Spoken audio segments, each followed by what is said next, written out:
पे और भी वैरायटी आ सकते हैं। अब कुछ और वैरायटी करने के लिए आपको समझना पड़ेगा उसकी। देखो आपने ये देखा 1 अल्फा 1 अल्फा 2 अल्फा 3 ऐसे करके अल्फा n-2 लिख देता हूँ, अल्फा n-1 ये n रूट्स हैं। आपको एक चीज समझ में आनी चाहिए, ये जो अल्फा 1 है, अगर मैं अल्फा 1 को अल्फा मानूं तो अल्फा 2 एक्चुअली अल्फा स्क्वायर है और अल्फा 3 एक्चुअली अल्फा क्यूब है। ये नंबर ही खुद से ही मल्टीप्लाई होते जा रहा है, खुद से ही मल्टीप्लाई होते हैं। ये अल्फा है तो अल्फा, ये आपको विजुअलाइज होना चाहिए। ये अल्फा रेज टू n-2 है और ये अल्फा रेज टू n-1 है। कैसे विजुअलाइज करोगे? आपको पता है e raise to iota 2 pi by n into k है, और आपको ये चीज पता है कि a रेज टू bc को आप a b raise to c लिख सकते हो या a c raise to b लिख सकते हो। ये दोनों तरीके से कुछ भी लिख सकते हो, इसमें तो किसी को डाउट नहीं है। तो क्या है, k जो मल्टीप्लाइड था उस k को मैं इसके पावर में लिख सकता हूँ, लिख सकता हूँ।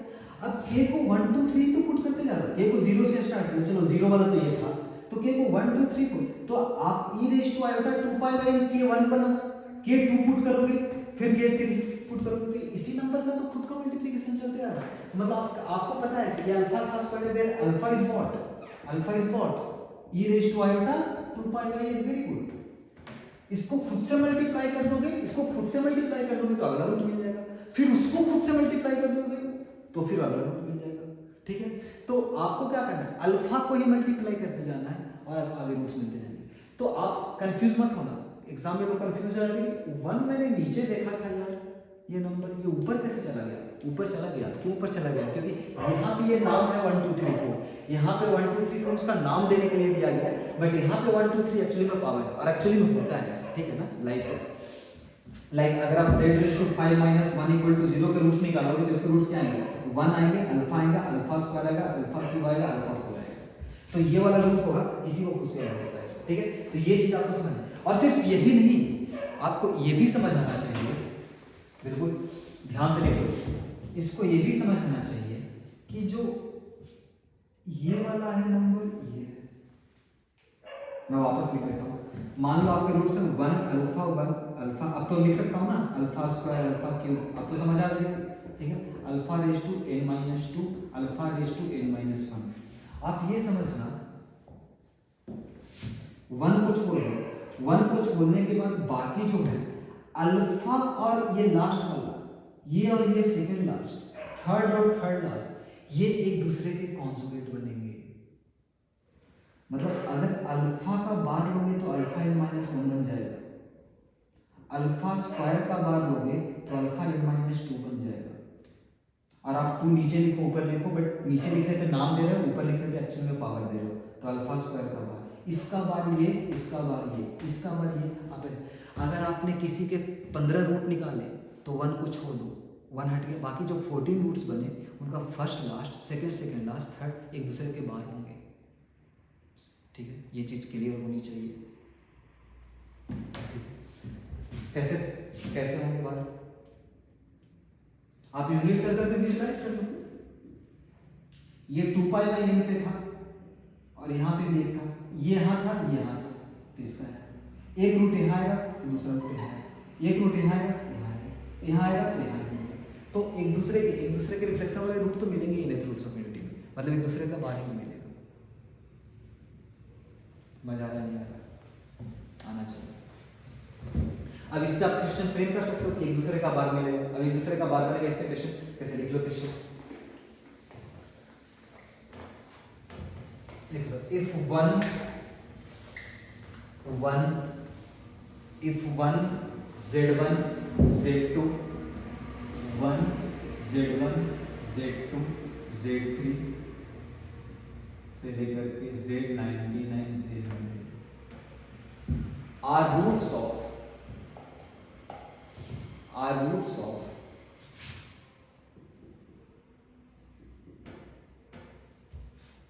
99 तक, अगर 100 लिख रहे हो तो 99 तक लिखो,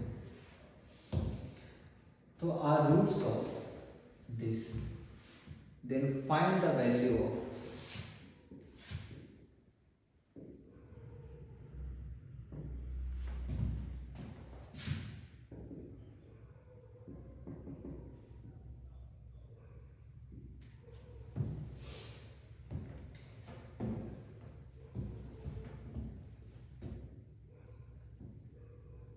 एक काम कर लो,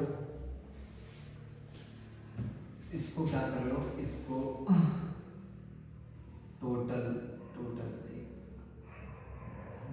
अभी मत लिखना, 1 Z1 Z2 Z3 है ना ऐसा, तो इसको कर लो आप Z1 100 कर लो, 100, इसको 100 कर लो, और इसको 100 कर लो, और इसको 10 कर लो। इस क्वेश्चन को सॉल्व करना है, मतलब आपको किसकी वैल्यू निकालनी है, आपको निकालनी 1/Z1 -1 plus 1/Z2 -1 plus 1/Z3 -1।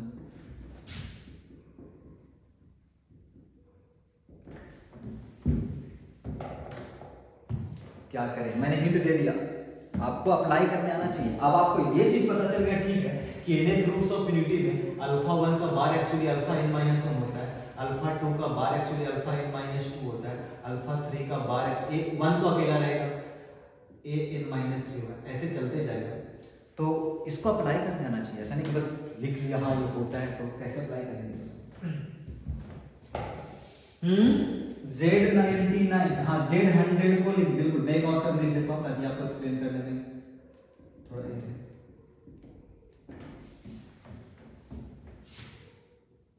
Z100 हुआ, Z1 बार होगा, बिल्कुल सही बात है, Z1 बार होगा, Z1 बार होगा तो उसको,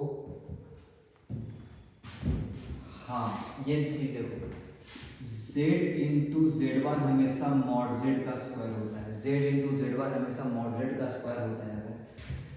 अगर मॉड Z 1 हो गया तो, अगर मॉड Z 1 हो गया, जिसका मॉड 1 होता है उसको बोलते हैं हम लोग यूनी मॉडुलर, आपको बता दिया गया।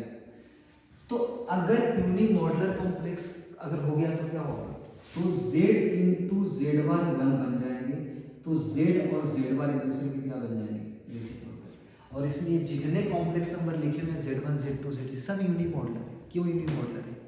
क्योंकि nth रूट्स ऑफ यूनिटी है, सबका मॉड 1 आएगा, बिल्कुल सही बात है।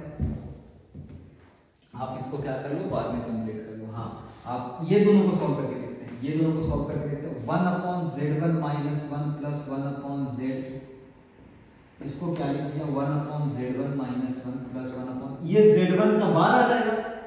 अब Z1 का बार को क्या लिख सकते हो, 1/Z1 लिख सकते हो, तो 1/Z1 लिख सकते हो, तो 1/Z1 माइनस, क्यों लिख सकते हो 1/Z1, क्योंकि आपको पता है यूनी मॉडुलर है, तो माइनस प्लस 1/Z1 -1 आ गया, तो बताओ क्या आ जाएगा, 1/Z1 -1 आ गया, Z1 ऊपर चला जाएगा, और Z1 ऊपर चला जाएगा तो क्या होगा, Z1 ऊपर चला जाएगा तो आपका आ जाएगा Z1/1 -Z1 आएगा, 1 -Z1 आएगा, तो आप क्या करो, माइनस में कॉमन ले लो, माइनस कॉमन ले लेता हूँ, माइनस यहाँ पे कॉमन ले लेता हूँ, तो यहाँ क्या आ जाएगा, Z1 -1 आ जाएगा, तो यहाँ से आ जाएगा Z1 -1/1 -Z1 मतलब -1। ये दोनों ऐड होकर के -1 बन गए, ना तो वो Z1 पे डिपेंड किया, ना तो Z100 पे डिपेंड किया, ये दोनों का एडिशन -1 आ गया। तो बताओ ये दोनों का एडिशन क्या आएगा, -1 आएगा, इसका -1। कितने पेयर बनेंगे, कितने पेयर बनेंगे, 100 टर्म्स है, कितने पेयर, 50 बार क्या आएगा, -1 आएगा, 50 बार -1 आ गया, तो इसकी वैल्यू क्या होगी, -1। तो अप्लाई करना आना चाहिए, लाइक आपको पता चल गया कि ठीक है, कौन nth रूट्स ऑफ यूनिटी में लोग सेकंड वाला रूट मतलब अल्फा 1 और अल्फा n -1 ये सब एक दूसरे के बाहर हैं, तो आपको अप्लाई करना चाहिए। इसका मतलब आप लिख सकते हो, बिल्कुल यहाँ लिख सकते हो, अल्फा 1 एक्चुअली में 1/अल्फा n -1 होगा, अल्फा 2 1। तो आप समझ रहे हो कितना, आपको कंफ्यूजन नहीं होना चाहिए, आपको बस ट्रेंड याद रखना चाहिए। 1 रूट को साइड कर दो, 1 को साइड करके बाकी जितने रूट्स बनेंगे फर्स्ट एंड लास्ट एक दूसरे के बाहर होंगे और एक दूसरे के रेसिप्रोकल होंगे, सेकंड एंड सेकंड लास्ट एक दूसरे के बाहर होंगे और एक दूसरे के रेसिप्रोकल होंगे। आपको ये समझ आना चाहिए, ठीक है। ओमेगा और ओमेगा स्क्वायर, बिल्कुल ओमेगा और ओमेगा स्क्वायर एक दूसरे के बाहर, और ओमेगा और ओमेगा स्क्वायर एक दूसरे के रेसिप्रोकल भी है।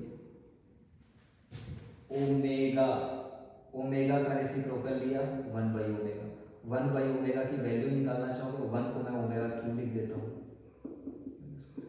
तो आएंगे वो nth रूट्स ऑफ यूनिटी में वर्क करेंगे।